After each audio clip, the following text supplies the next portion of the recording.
ఇలా సఫర్ అవుతూ ఉన్నప్పుడు ఏదైనా మెడిటేషన్ కానీ, డివోషనల్‌గా కానీ ఏ విధంగా ఆ సపోర్ట్ ఏ విధంగా ఉంటుందంటారు? నేను అది. కొంచెం స్పిరిచువల్ వేలో ఎక్కువగా ఉంటాను. ఓకే. ప్రతి మనిషికి అంటే నేను నమ్మే సిద్ధాంతం అన్నమాట. మనిషి తన మైండ్ కావచ్చు, తన బాడీ కంట్రోల్‌లో ఉండాలంటే ఒక పవర్ ఉండాలి. సో, నేను విపాసన మెడిటేటర్‌ని చెప్పాలి అంటే. ఓకే. సో, విపాసన నేర్చుకున్న తర్వాత నా బాడీ మీద, నా మైండ్ మీద చాలా కంట్రోల్ వచ్చింది. ఓకే. సో, ఎమోషనల్‌గా ఒక్కొక్కసారి పేషెంట్స్‌ని డీల్ చేసే టైంలో చాలా డిప్రెస్ అవుతూ ఉంటాను. అంటే ఎందుకు మనం ఇంత ప్రయత్నం చేస్తున్నా వాళ్ళు ఎందుకు ఇంత చిన్న పాయింట్ వీళ్ళు ఎందుకు నోటీస్ చేయట్లేదు? వాళ్ళకి ఎందుకు అర్థం కావట్లేదు లైఫ్ అన్నప్పుడు ఒక 1 hour or half an hour or 2 hours or నా నా డిపెండింగ్ ఆన్ ద సిట్యుయేషన్ నా మీద నేను ఫోకస్ చేసుకుంటాను. సో, మెడిటేషన్ అన్నది మాత్రం మనిషి లైఫ్‌లో ఒక ఎక్స్‌ట్రీమ్ లెవెల్‌కి తీసుకెళ్తుంది. నేను ఆల్మోస్ట్ ఒక 6 మంత్స్ కంప్లీట్ ఒక సన్యాసి గెటప్‌లో ఉన్నాను. కంప్లీట్ స్పిరిచువల్ వే. దాని తర్వాత నుంచి నేను కొంచెం స్లో అయ్యాను. నా ఎమోషన్స్‌ని కంట్రోల్ చేసుకోవటము.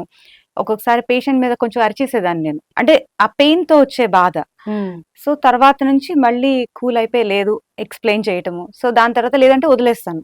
ఓకే. అంతేగాని దాని గురించి ఒకప్పుడులాగా 24 గంటలు ఆలోచించి ఆలోచించి. నా ఆరోగ్యాన్ని నేను పాడు చేసుకోదలుచుకోవట్లేదు. ఓకే. యాహ్! ఈ ఇన్సిడెంట్ జరగడానికి ముందు, ఆ తర్వాత లైఫ్ ఎలా ఉంది? ఇప్పుడు పీస్‌ఫుల్‌గా ఉంది చెప్పాలంటే. అందరూ చాలా హ్యాపీగా ఉందంటారు. నేను పీస్‌ఫుల్‌గా ఉంది అని ఓకే. చెప్తాను. ప్రశాంతంగా ఉంది ప్రశాంతంగా ఉంది. మొత్తానికి. మనిషికి కావాల్సింది అదే. ఎన్ని డబ్బులు సంపాదించాము, లేదంటే ఇంకోటి అన్నది కాదు. హ్మ్. మనిషి లైఫ్ ప్రశాంతంగా ఉండాలి. I'm very happy for thought. ఇంకోటి, మ్యారీడ్ లైఫ్‌లో చాలామంది చాలా స్ట్రగుల్ అయ్యి ఉంటారు. అది మీరు స్వయంగా చూసారు. అవును. అది పేరెంట్స్‌కి చెప్పినప్పుడు కొంతమంది అర్థం చేసుకుంటున్నారు. ఇప్పుడు అర్థం చేసుకుని వెంటనే ఎంత సఫర్ అవుతుంది అనేసి అక్కడితో బ్రేక్ చేసేస్తున్నారు. అవును. కొంతమంది లేదు, హ్మ్. ఎలా అయినా సరే అలా ఉండాల్సిందే అని చెప్పేవాళ్ళు చాలా మంది ఉన్నారు ఇప్పటికి. అవును. అటువంటి అవును. వాళ్ళకి మీరేం చెప్పాలనుకుంటున్నారు? మీరెంతో కష్టపడి ఒక అల్లారు ముద్దుగా ఆడపిల్లని పెంచుకున్నారు. మీరు తనకిష్టమైన కోర్స్‌లో చదివిచ్చారు.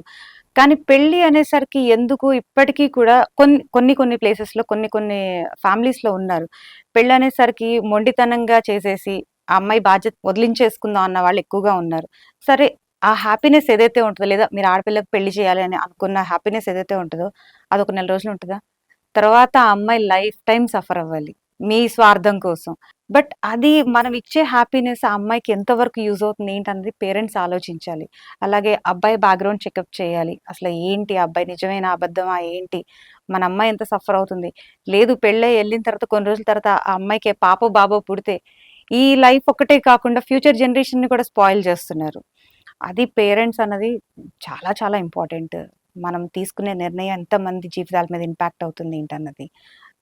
మనం మోటివేట్ చేయాలి. బట్ లక్కీలీ ఏంటంటే ఇప్పుడు ఉన్న చాలా మంది కౌన్సిలర్స్ వచ్చేసారు ఇప్పుడు సొసైటీలో కూడా. సో, మీలాంటి ఛానెల్స్ వాళ్ళు చాలా మంది ఎంకరేజ్ చేస్తున్నారు. ప్రతి ఒక్కటి మోటివేషన్, కౌన్సెలింగ్ క్లాసెస్ పెడుతున్నారు ఆన్‌లైన్‌లో కూడా. హ్మ్. వింటున్నారు, పేరెంట్స్ చేంజ్ అవుతున్నారు. బట్ సమ్‌వేర్ ఎక్కడో కూడా ఆ గ్యాప్ ఉంటుందా అయితే ఉంది. ప్రెషర్ అనేది? ఉంటుంది. అదే 100% ఏజ్ ఉంటుంది. పెరుగుతుందనో కావచ్చు, లేదంటే యెస్. సమ్ రీజన్స్ ఇంకా. అంతే. లేదంటే పరువు, హ్మ్. మీ పిల్లకి ఇంకేంటి పెళ్లి చేయలేదు అనేవాళ్ళు ఎక్కువగా ఉన్నారు. నీకు తెలుసా వాళ్ళ ఇంట్లో ఏం జరుగుతుందో?